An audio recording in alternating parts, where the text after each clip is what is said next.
কুয়েতে যারা আসার জন্য এই যে খাদেম ড্রাইভারি ভিসা চাচ্ছেন না, খাদেম ড্রাইভারি ভিসা মানে জানেন? বাসা বাড়ির ড্রাইভারি করা। ঠিক আছে? এটার অনেক অর্থ আছে, অনেক কষ্ট আছে, অনেক ধৈর্যও আছে।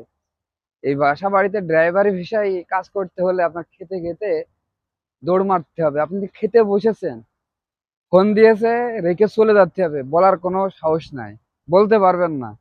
ঘুমাতে যাবেন, কানের গোড়ায় ফোন অ্যাক্টিভ রাখতে হবে, যখনই ফোন দিবে তখনই গাড়ি স্টার্ট করতে হবে। ঠিক আছে? ওই যে যারা হোয়াটসঅ্যাপ নাম্বার দিয়ে রেখেছে তাদের কখনো ফোনের নেট বন্ধ করার ক্ষমতা হবে না। আর যারা এমনি নর্মাল নাম্বার দিয়ে রেখেছে, আদি নাম্বার, তাদের সিম বন্ধ হওয়ার বা ফোন বন্ধ হওয়ার ক্ষমতা নিজের থাকবে না, বা নিজের কখনোই ক্ষমতা থাকবে না যে নিজের ফোনটা একটু সুইচ অফ করে রাখি বা সাইলেন্ট করে রাখি, একটু রিল্যাক্স মুডে ঘুমাই। এগুলো হবে না ভাই। এটা হলো খাদেম ফ্রি ড্রাইভারি ভিসা। হ্যাঁ, যেগুলো ফ্যামিলি ভিসা বলে, ফ্যামিলি ড্রাইভারি ভিসা বলে। যে যা বলবে, যে ফ্যামিলিতে চাকরি করবেন সেই ফ্যামিলিতে যে যা বলবে সেটাই আপনাকে শুনতে হবে।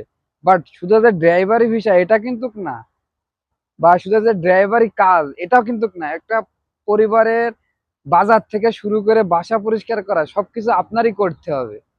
ঠিক আছে? ওই যে কিছু লোক বলে না যে আমি ড্রাইভারি ভিসায় আইছি ভাই, আমি এই কাজ করব না। এটা কখনোই হবে না ভাই। খাদেম ফ্রি ড্রাইভারি ভিসায় কখনো এটা হবে না ভাই। যেটা হবে সেটা হলো এই, যে আপনি ফ্যামিলি ড্রাইভার ভিসা এসেছেন মানে ওই ফ্যামিলির যত কাজ আছে বা কোথাও যেতে হবে গাড়ি চালিয়ে, সেটা আপনারই করতে হবে। এগুলো মেনে নিতে হবে। বাট একটা মার্কেটে যদি তাদেরকে নিয়েও যান, তাও আবার তাদের অনুমতি ছাড়া আপনি আসতে পারবেন না। এবং ওই মার্কেট ব্যতীত আপনি আবার অন্য মার্কেটে যে নিজে একটু ঘোরাফেরাও করতে পারবেন না। যদি ফোন দিয়ে কয় তুই গাড়ি নিয়ে আয়, তখন যদি দেরি হয় তাহলে এটা তো আপনার কৈফিয়ত জারি করতে হবে। ভাই এটাই হলো ফ্যামিলি ভিসা ড্রাইভ। ঠিক আছে ভাই, ফ্যামিলি ভিসা, খাদেম ড্রাইভারি ভিসা ভাই, যারা কাজ করে আর যে বাসায় একটু সমস্যা আছে সেই শুধু বলতে পারবে যে এটার অশান্তি কাকে বলে এবং এই অশান্তিটা কি। এবং এই ফ্যামিলি ভিসায় যারা কাজ করে তাদের ধৈর্য এতটাই বেশি লাগে সেটা বলার মতন না কখনো।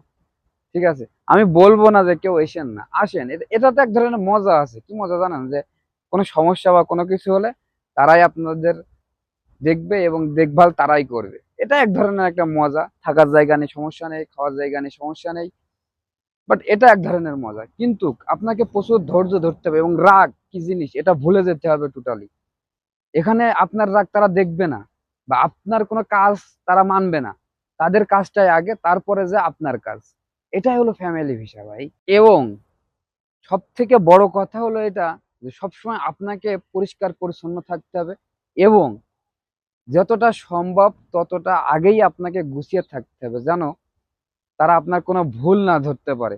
যদি ভুল ধরতে পারে একবার, তাহলে তো হয়েছেই। ঠিক আছে? সেই ভুল হয়তো বা যতদিন এই কুয়েতে থাকবেন, তাদের বাসায় চাকরি করবেন, ততদিন ঠিকই আপনার ওই ভুলের কথাগুলো বারে বারেই বলবে যে তুই এটা করিস সেটা করিস। ঠিক আছে? কিন্তু আমার কথা হলো ভাই, ফ্যামিলি ভিসা খারাপ না। আমি বলবো ফ্যামিলি ভিসা খারাপ না। আলহামদুলিল্লাহ, যদি মালিক ভালো হয় তাহলে শান্তি আছে, কারণ রাস্তাঘাটে চলে এক ধরনের মজা আছে।